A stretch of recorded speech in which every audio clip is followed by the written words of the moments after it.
Ça donne en tout 513, plus le col 100, ça fait 613. Plus le collège.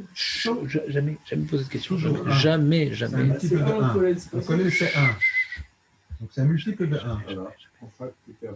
D'accord, bah, t'aurais pu prendre 111 du coup. Non, pas du tout. Il fallait que ça donne 613. Benjamin, s'il te plaît, tu jouerais avec Samuel plus tard. Hein? J'en ai trouvé encore un autre extraordinaire hier à Jérusalem. J'ai compté les mots de Ashriya, ça fait 45. Adam. C'est magnifique. C'est pas de toi, ça, on la connaissait. C'est de moi. Non, c'est pas de toi. Hier, je l'ai trouvé. Ça s'appelle la cryptomnésie. Un truc qu'on t'a dit et tu t'es rappelé par la suite. Je croyais que c'est la première fois que tu fais attention. Allez, Samuel. Alors, donc, qu'est-ce qu'on a dit? Alors, c'est quoi? Quel est l'exemple, interro surprise? Quel est l'exemple de la Mishnah de... Non, regarde, ne baissez pas les yeux. Ne baissez pas les yeux. Ne baissez pas les yeux. Tout de suite l'ambiance anti-sèche, alors qu'on est au sec Batora. Comment on peut anti-sèche alors qu'on est au sec Batora? Quels sont les exemples de la Mishnah de Kesher chez le Kayama? La Mishnah donne 2 exemples.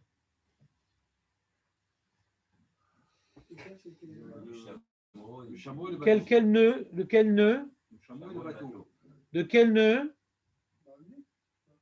Il y a deux cordages. Pas dans l'anneau, justement. Directement dans le nez. Le nœud qui est dans le nez, parce que lui, celui-là, il reste, mais pas la corde qu'on accroche au nœud. D'accord? Très, très bien. Et le bateau, ben voilà. Donc, quand les questions sont faciles, les réponses sont magnifiques. Rabbi Meir, Omer, Kol Keisher. Qu'est-ce qu'il a dit, Rabbi Meir, dans la Mishnah, Benjamin? Regarde-moi dans les yeux. Aurel, qu'est-ce qu'il a dit, Rabbi Meir? Il a dit que... Chazak, Aurel! Comme ça, on sent que la Gdusha du Refrag a une influence sur toi. Hein? Ouais. Alors vite, on ne va pas faire Taranon ce soir. Nous non plus. Alors, on dit comme ça, Rabbi Meir, Omer, Kol Kesher Shuyachol Latiro Be'achat Miyadaw, En Hayavim Alaw. Alors, il dit, Baerav Hardeboy, Achiv de Mar Acha. Le frère de Mar Acha, il s'appelait Rav Achdeboy. Ouais. Aniva le Rabbi Meir Maou. Alors, David, il traduit, est-ce que Rabbi Meir mettait une aniva? Ouais. C'est pas ça la question de l'Agmara. C'est quoi la question? Qu'est-ce qu'on fait avec la cravate? Non, c'est pas ça. À l'époque, ils ne mettaient pas des nœuds coulants, à part pour les condamnés à mort. Ouais. C'est quoi la question de l'Agmara? Un nœud pour Aniva, c'est quoi? C'est un nœud, Aniva? Aniva, c'est un nœud coulant. Comme ça. C'est quoi le din, quoi? C'est quoi le din? Est-ce qu'on a le droit de faire, on a interdit, la Torah interdit de faire des nœuds et un nœud coulant que je laisse éternellement? Non, le coulant, il n'y a pas de problème parce qu'on peut l'enlever facilement. Alors, c'est la question de l'Agmara. Puis, Chazak, puisqu'on peut, d'après Rabbi Meir, que quelque chose qu'on peut enlever d'une main, quelque chose qu'on peut enlever d'une main, c'est pas Rayav. Alors, la Aniva aussi, on peut l'enlever d'une main. Défaire complètement. Une Aniva, on peut défaire complètement. Je te montre. Attends, d'abord, je te fais l'Aniva. Non, le nœud cravate. Non, je ne peux pas l'enlever, ça, non. Ça cache les taches de ketchup. C'est pour ça que j'ai pris des c'est déjà d'enlever d'une main. J'ai pris des cravates. J'étais content que la mode des cravates épaisses est reprise. Donc, toi, ça, c'est un nœud coulant. C'est un nœud coulant, d'accord? Oui ou pas? C'est cool. Ouais. Et hop, d'une main. C'est beau. Oh là là. Garciment. Ouais. Pas mal, pas mal. Et d'une main, c'est fort. Hein? Pourtant, j'avais serré très fort. Non, je ne veux pas, parce que là, il y a le cou qui gêne. Non, juste pour voir. Quand je fais ça avec le cou, il y a le cou au milieu. Je ne sais pas de tirer là-bas. On ne fait jamais un garrot à la gorge, même quand c'est coupé avec le rasoir. Non, mais le défaire, c'est enlever complètement le nœud. C'est ça, le défaire, pas le faire coulisser. Je ne sais pas, David, tu as été payé par un ennemi. Là, pour l'instant, c'est clair. Pourquoi tu nous mets de la zizanie? difficile. Moi, je mets des bâtons dans les roues. Ouais. Il y a un concurrent qui t'a envoyé ici pour nous torpiller le chiot. Il n'y a pas de concurrent. Ah, il n'y a pas de concurrent. D'accord. Il n'y a qu'une boucherie à Nathalie. Donc on prend. T'as compris ou pas? Donc qu'est-ce qu'elle dit la Gemara? Alors je ne vous ai pas dit ça, mais en vérité, il faut que je vous le dise. Quand la Mishnah nous a parlé de Rabbi Meir, ce n'est pas très clair en vérité. C'est quoi, qu'est-ce que tu as comme question, Jérémy, sur cette Mishnah où on nous parle de Rabbi Meir? Rabbi Meir te dit Kol kesher sheu yachol latiru be achad miadav en chavim alav. C'est quoi ta question sur Rabbi Meir, Jérémy? Donc, au début, on donne des exemples, et après, il donne un principe général. Voilà. Et c'est quoi la question que tu te poses quand tu vois une telle Mishnah? Quand tu vois Tanakama et Rabbi Meir, c'est quoi la question que tu te poses? Chazak. C'est la question classique. Cette question, généralement, on la pose sur Rabbi Houda. Parce qu'il y a la Gemara où des fois Rabbi Houda balé faresh ou Rabbi Houda balachlok. Ouais. Des fois Rabbi Houda dit quelque chose, c'est pour préciser un cas, ou non, c'est pour dire je ne suis pas d'accord, mais que dans ce cas-là, je suis d'accord. Ouais. Alors là, il y a une marloquette rishonim. Est-ce que Rabbi Meir il est cholek sur Tanakama ou il vient maintenant quelque part confirmer les propos de Tanakama que quand on peut enlever d'une main, c'est sûr que c'est pas un kécher assour et il a rappelé un petit détail, ouais, pour nous apprendre une petite permission, une petite technique comme ça. Mais je m'oppose pas. Mais Tanakama est d'accord avec ça. Et moi, j'ai mis en évidence cette action permissive. Est-ce qu'il a mis en évidence une permission qui était déjà sous-entendue dans Tanakama ou non? Tanakama, il n'est pas d'accord avec ça. Même un nœud qu'on peut enlever d'une main, c'est assour. Marloquet Rishonim. Et parce que Bémet, ouais, quand on voit les mots de l'Agma, on dit Aniva les Rabbi Meir. Pourquoi on dit Aniva les Rabbi Meir? On dit Aniva les Rabbi Meir, c'est-à-dire le din de l'Aniva pour Rabbi Meir. Si Rabbi Meir il vient juste expliquer, ouais, c'est pas Rabbi Meir, c'est Stam. Ouais. Ça a l'air donc d'être une opinion Rabbi Meir, pas juste une explicitation des propos antérieurs. Machma comme ça. Ou bien non, c'est une façon de parler. Aniva d'après le chidouche que Rabbi Meir nous a appris. Aniva d'après le chidouche que Rabbi Meir nous a appris. D'après ce qu'il vient nous dire Rabbi Meir, ouais.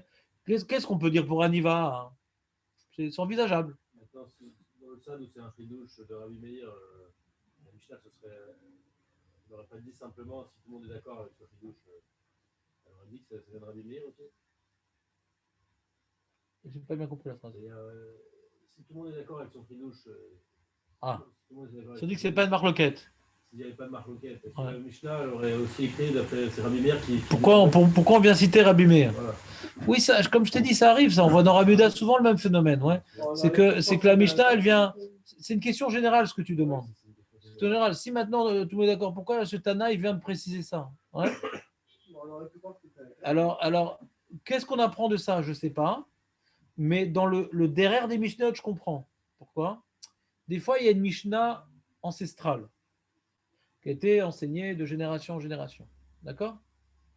Il y a des Mishnayot, ouais, qui sont tellement ancestrales que des fois, elles ne sont pas la lacha. La Gemara dit non, c'est des Mishnah, ouais, comment dit la Gemara dit? C'est Mishnah Rishona. C'est un enseignement antérieur, mais c'est plus la lacha. Mais comme c'était ce qu'on enseignait pendant des générations, même qu'il y a un Sanhedrin qui a repoussé cette halakha, et donc c'est plus la halakha, mais on continue à réciter les Mishnayot telles qu'elles étaient écrites depuis toujours, même si c'est plus la halakha.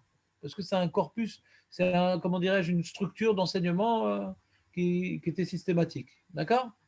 Et donc, on peut imaginer, dans les Mishnayot, par exemple, dans lesquels Rabbi Yehuda vient intervenir uniquement pour préciser et non pas pour être honnête, qu'il est venu sur une Mishnah ancestrale et dit oui, mais dans ce cas-là aussi, c'est bon. Il est venu, le Tana, ouais, ajouter un élément sous-entendu. Et pourquoi la Mishnah ne l'a pas intégré dans les mots? Parce que ce n'était pas le lachon de la Mishnah antérieure. On garde, ma preuve elle est comme ça, c'est qu'il y a des Mishnah qui ne sont même pas la lacha qu'on garde. Parce qu'elles étaient toujours enseignées comme ça. Alors, même que là, c'est la lacha, mais il y a une génération où un Tana, il a préféré préciser un peu mieux la Mishnah. Ouais, mais on garde le lachon, comment dirais-je, antérieur de la Mishnah. N'oublions pas que les Mishnah étaient apprises par cœur. Il dit, mais Rabbi Houda, il a précisé ça. C'est le derrière de la Mishnah. Ouais. C'est quoi l'intérêt au niveau pédagogique? Il n'y a pas un intérêt par rapport à, comment dirais-je, à être médaillé avec la Mishnah. Il y a juste un intérêt pour apprendre par cœur. D'accord? Alors, des fois aussi, il y a un autre phénomène, c'est que la Mishnah, elle vient maintenant donner un principe, et après, le Tana dit oui, dans ce cas-là aussi. Pourquoi on ne l'a pas dit directement? Parce que c'est plus dur à apprendre. D'abord, on fait un grand principe, ouais. Après, un détail. Mais si dans le principe, déjà, tu mets le détail, ça alourdit. Au niveau de la mémoire, ce n'est pas évident. Donc, pour faire d'abord dire le principe, après rapporter le Tana qui dit, mais dans ce cas-là aussi. À une époque, quand j'étais jeune et que j'avais des forces, on s'amusait avec Mahamouta à essayer de sortir des principes de mémorisation à partir des Mishnayot. Tous ces clalim-là, ouais.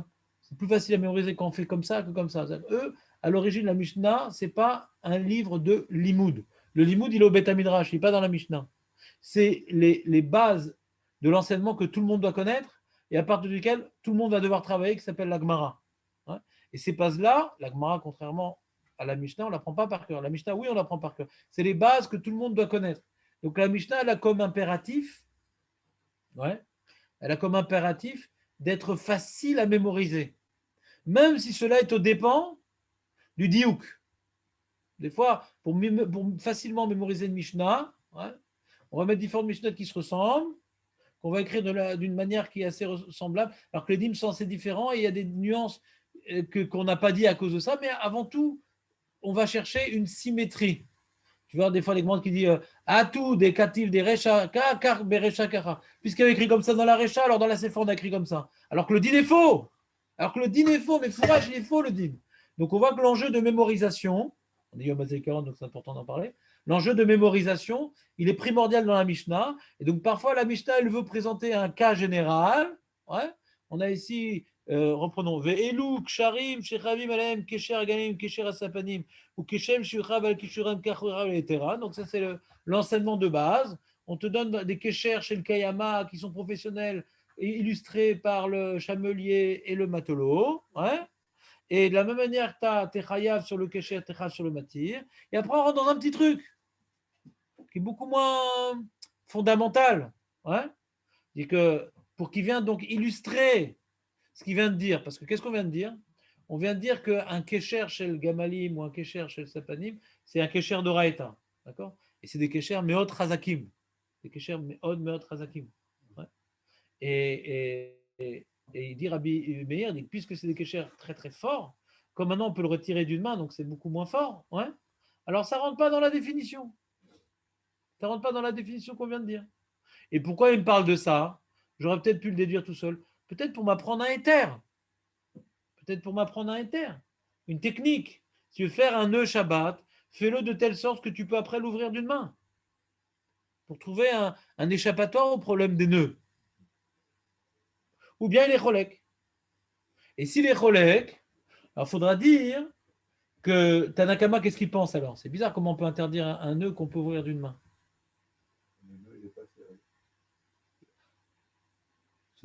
J'ai pas compris. J'ai posé une question. Nathan, j'ai posé une question. J'ai pas compris ta réponse. C'est quoi qui est bizarre? Je reprends la question.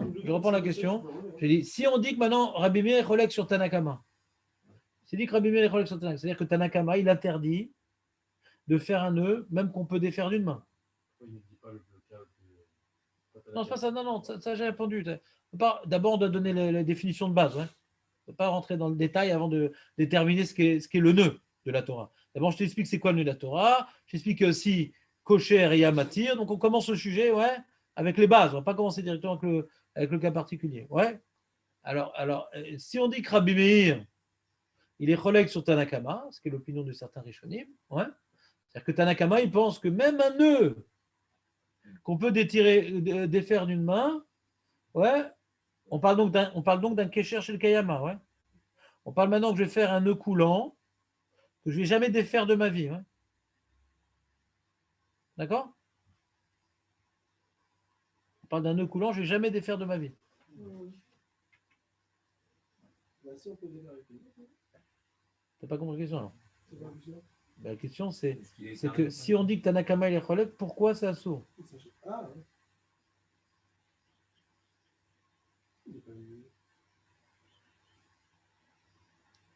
Là, il vient de dire juste, je suis d'accord avec Tanakama, mais voilà. Un nœud coulant que tu ne vas jamais défaire de ta vie, ça peut pas, ça peut pas Tanakama, ils se... disent que c'est un sourd. Qu'est-ce que t'en penses, toi? Si on dit qu'il est cholek, ouais, c'est quoi la marloquette entre Tanakama et Rabbi Meir? Si on dit que Tanakama il est cholek sur Rabbi Meir, c'est quoi leur marloquette?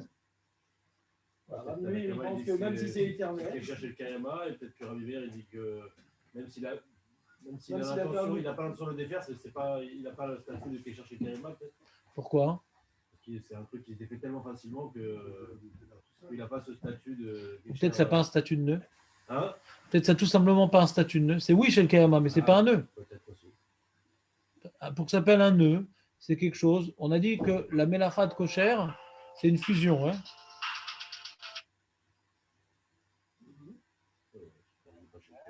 Alors, ok. לא שומע? אתה יכול לחזור אליי עוד 10 דקות?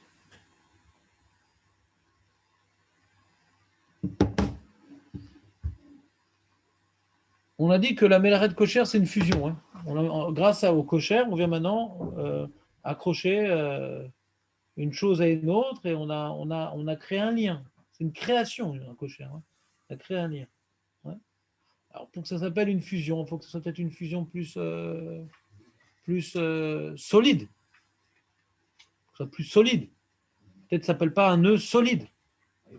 Si tu peux retirer d'une main, j'imagine qu'en le poussant, en le touchant, ouais, ça risque de s'ouvrir. Ouais. Ça ne s'appelle pas que c'est solide. Alors justement, voyons la Gemara comment elle essaie de comprendre par rapport à la question de Haniva. Parce qu'une Haniva, ça peut être très solide. Un nœud coulant, ça peut être très solide. Tu suivez ou pas? Tant que tu ne l'enlèves pas, ça peut être très solide. Ouais. Non, vous ne voyez pas ce que je veux dire? Mais oui, si tu le serres, bien sûr. Alors c'est vrai que quand je tiens le nœud et je tire de l'autre côté, ouais, donc je fais le mouvement qu'il faut faire, je vais le défaire. Mais sinon, il ne bouge pas. Ouais, alors je vais tirer proche du nœud, ouais, sans tenir des techniques, ouais. Et là, j'ai fait avec le tzitzit, comme c'est très, très lisse et très fin, alors ça sort facilement, mais comme maintenant c'est une corde plus épaisse avec des aspérités, ouais, alors c'est sûr que ça glisse moins. Donc un nœud coulant peut tenir des siècles. D'accord? Et même si je le bouscule, il ne va pas bouger. Il faut que je tire au bon endroit, pour que, dans le bon mouvement, pour qu'il. Ouais. Mais ça peut se défaire d'une main. Alors qu'est-ce qu'il a voulu dire à Bémier que ça peut se défaire d'une main? Ça inclut même Aniva ou non? Ça parle d'autre chose. Qu'est-ce qu'il veut dire que ça se défait d'une main? Alors, c'est ce qu'elle demande la Gemara. Elle te dit, c'est la question de Rabbi Ardeboy, il dit Aniva les Rabbi Meir Maou. Elle répond Ta'ame de Rabbi Meir. La raison de Rabbi Meir, Mishum de Yachol Atiro Ba'achat Bidav, ou Vanami Yachol Atiro. Il dit peut-être, voilà, la raison de Rabbi Meir, c'est toute chose qu'on peut ouvrir d'une main. Ouais. Alors, c'est pas un kécher parce que c'est tellement facile à démonter qu'on ne peut pas voir ça comme un kécher. Un kécher, il faut s'y mettre de bonne heure pour le déconnecter. Ou bien non. Odilma. Non, la raison de Rabbi Meir, ce n'est pas la facilité du démontage de la chose. Non. C'est que le nœud qu'a parlé Rabbi Meir, qui se défait d'une main, ce nœud-là, il n'est pas serré très fort. C'est de ça qu'il parle Rabbi Meir. Un nœud, ça revient à parler d'un nœud qui n'est pas serré très fort. Un nœud coulant, il est serré très fort. C'est pour ça que on pourrait envisager, parce qu'on va voir plus loin dans la Gemara, c'est de Marloquette, est-ce qu'on a le droit de faire une Aniva Shabbat? C'est marqué Tanaïm. Et de Marloquette Tanaïm, est-ce qu'on a le droit de faire une Aniva Shabbat? Un nœud coulant. Alors, la question de Ardeboy, c'est de savoir est-ce que Rabbi Meir, il pense comme celui qui permet ou comme celui qui interdit? C'est la question en vérité. Est-ce qu'il pense? Est-ce qu'on peut déduire de Rabbi Meir qui permet d'ouvrir un nœud avec une main? C'est-à-dire qu'il pense comme l'opinion que de faire un nœud coulant, c'est moutar à Shabbat. De l'ouvrir et de le faire et de le défaire. Ouais. On parle dans les deux sens. Ouais. On parle de le faire et de le défaire. Chaque fois, tu as kosher et tu as matir. Ouais. Donc maintenant, ici, on parle de faire le nœud coulant. On ne parle pas de le défaire. Hein. Oui, parce que c'est sûr que oui, puisqu'on met la cravache. Et quand il parle de, comment dirais-je, de Rabbi Meir, il parle de faire un nœud qui peut s'ouvrir d'une main. On ne parle pas de le défaire. Hein. Parce que là, c'est sûr qu'il peut... Ici, on parle de kesher, on ne parle pas de matir. Qu'on soit bien clair, on parle de kosher, on ne parle pas de matir. On dit un nœud qu'on peut défaire d'une main, Si on avait voulu, mais on ne veut pas, parce qu'on veut qu'il soit chez le Kayama. Si on avait voulu, mais on ne veut pas, parce qu'on veut qu'il soit Kécher chez le Kayama. Un nœud qu'on peut défaire d'une main, ça s'appelle un Kécher. Rabbi Meir dit non. Il dit, est-ce que dans l'aniva, de faire une aniva, c'est assour ou pas? C'est la question de l'Agmara. Est-ce qu'une aniva, c'est assour ou pas? Alors si on... C'est quoi ton problème, Jonathan? T'es largué? Oui, moi je suis largué. Toi, arrête de parler. Comment? Tu peux faire toute la phrase, ça t'aidera beaucoup. Rabbi Meir Omer, Kol Kesher. On parle d'être matir, d'être kosher. Fais toute la phrase. On parle de faire ou de le défaire ici? On parle de le faire ou de le défaire? Vous ne savez pas lire ou quoi? Je ne sais pas lire. Ça peut inclure aussi défaire. Comment? Avec le principe qu'on a vu précédemment que tout Kesher et Matir, ça inclut les deux, mais ça parle aussi de le faire. Est-ce que ce nœud-là, il est assourd? Ah, je croyais que ça parlait de défaire. Mais où t'as vu ça? Non. C'était hier, j'ai pensé comme ça. Aucun rapport. On te définit la qualité du nœud par rapport à la facilité de l'ouvrir. Mais on te parle du nœud. Est-ce que c'est un nœud? Ouais, est-ce que Khadavim sur le nœud? Sur le nœud. Ouais, alors, si on est rage sur le nœud, on les rage sur matière aussi, ce qu'on a vu avant. Ouais. Mais c'est pas ça le sujet. Ça implique que le défaire aussi, ça sera assourd. Mais là, on est en train de te parler de la qualité du nœud. Je veux faire un nœud tellement bidon que je peux le défaire d'une main. J'ai le droit de faire ce nœud. C'est ça qu'on parle. Je veux faire un nœud coulant. Est-ce que je peux le faire? On parle de faire le nœud, on ne parle pas de le défaire. S'il est assourd à faire le défaire, alors c'est assourd. À moins qu'il y ait besoin de matière à mettre l'ikshor. Après, c'est un autre problème. David. Excuse-moi, ma vraie question, mais je ne comprends pas. Non, je ne t'excuse pas d'avance. Alors, ça fait que dans la Svara de Rabbi Meir, est-ce que la Svara de Rabbi Meir, c'est qu'un nœud qui peut se défaire à une main? Ouais. C'est pas un nœud. Pourquoi? Parce que pour voir une fusion, il faut qu'il y ait une difficulté d'aller à l'encontre de cette fusion. On ne voit pas un kécher parce que c'est trop facile à démonter. Un truc trop réversible. On avait demandé au début de rappel, c'est quoi la différence entre kécher et tofer? Tofer, c'est difficile à inverser le tofer quand tu viens coudre. C'est difficile, ouais. Il faut casser le fil, il faut l'enlever. Donc on voit bien une fusion dans tofer. Dans kosher, on voit moins la fusion. Pourquoi? Parce que tout nœud, par définition, peut être défait. Bien qu'on n'a pas l'intention de le défaire, mais le nœud, par définition, est une réalité réversible. D'accord? Sans casser. Alors que tofer, tu casses. Tu vas déchirer les deux tissus. Ouais. Alors que dans le nœud, le ridouche du kesher de la Torah, c'est une mélacha, c'est que bien que c'est réversible, puisque de la même manière que j'ai fait le nœud, je peux le défaire, puisque je décide de le laisser de la même manière, j'ai décidé de le laisser comme ça, c'est une mélacha, c'est une fusion. D'accord? Alors, dit d'accord, il faut que ça soit quand même, il faut que ça soit une réalisation suffisamment, ouais, qui donne l'impression que j'ai fusionné quelque chose. Mais si le côté réversible de ce nœud est tellement trivial, ouais, alors ça me fait oublier Birklal que j'ai une fusion ici. Ça, c'est le premier tzad de voir. Ouais. Deuxième façon de voir, c'est pas parce que je peux facilement enlever le nœud que je vois pas de nœud, c'est que Rabbi Meir lui parle de quelque chose de très précis. Un nœud qu'on peut enlever d'une main, c'est que c'est un nœud lâche. C'est pas une technique. Premier tzad de Rabbi Meir, c'est une technique. C'est que même si le nœud il est serré fortement, le fait de pouvoir le réverser rapidement, on ne voit pas la fusion parce que tchic-tchac, j'enlève. Donc, je n'ai pas vu quelque chose accroché de deux choses. C'est tellement facile que je vois même pas, j'arrive pas à me projeter que j'ai fusionné tellement c'est facile à enlever. Bien que c'est serré très fort, mais c'est tellement facile à enlever qu'on ne voit pas la fusion. On voit tout de suite la porte. C'est comme si j'ai fait un mur. C'est pas un mur, c'est une porte.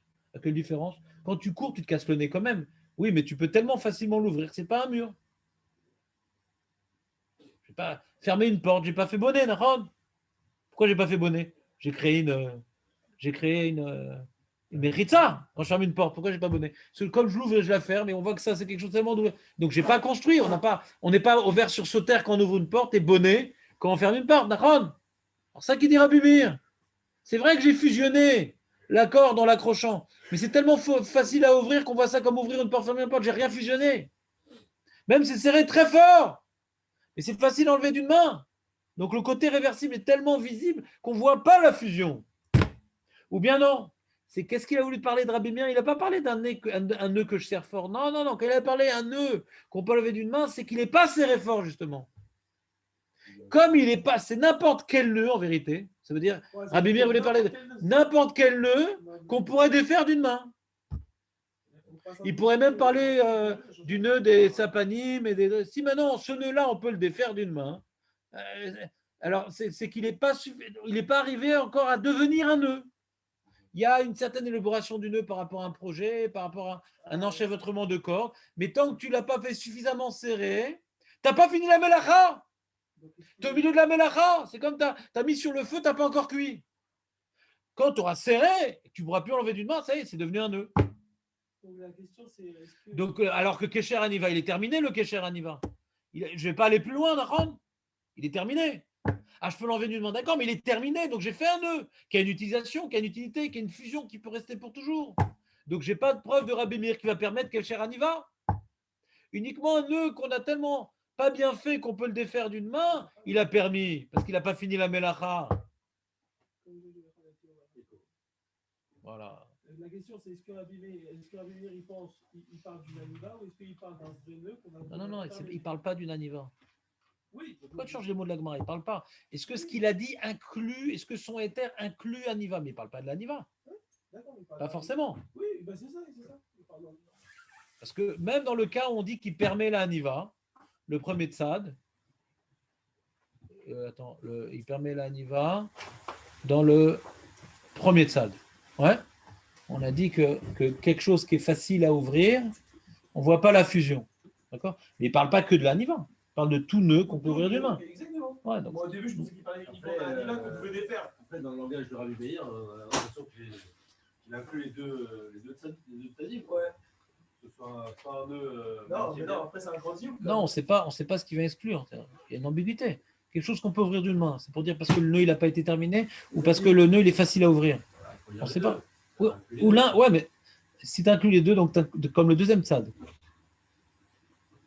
Dans le deuxième tzad, si même un nœud terminé, très fortement fermé, ouais, il permet parce qu'on peut l'ouvrir d'une main, à plus forte raison un nœud qui n'est pas terminé, qu'on peut ouvrir d'une main.